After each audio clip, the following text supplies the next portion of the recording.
Over time as a salesperson, you realize that the real relationship is not built in a boardroom or in an office. It's usually built outside of the office and spending quality time with that client, not talking about business whatsoever. So we had a major bank that had sponsored an event for us down at South by Southwest. A great client of ours, we had done a little bit of work with them in the past, but this was kind of breaking into that next level. And we were able, after the event, to bring the client out, to a nice dinner, spend some quality time with them, and then had the opportunity to actually attend some of the events at South by Southwest that night. And there was no business talk, of course, not at the dinner, not at the event, no business whatsoever, but we all just focused on building rapport. And that wasn't because it was this back-end way of trying to get more business.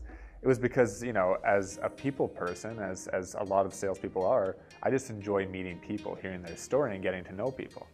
And again, I've talked about this in the past, but a lot of times we know how to make friends, we know how to meet people, and then we get into sales and we feel like it's this pressure-packed situation where I have to be structured and I have to be robotic, and people get kind of weird actually with it, and people get really awkward with it. The key in situations like that is to really separate the business.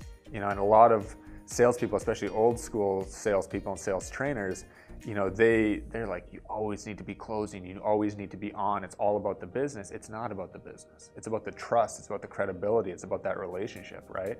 So the key as a salesperson is when you're in those situations is to turn that off. Turn off the expectation as a salesperson.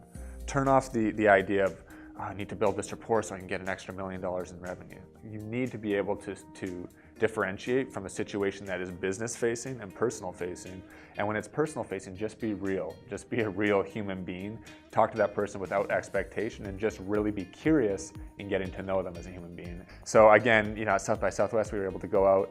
I think we were out with this client until maybe 2 or 3 in the morning, had a blast with them.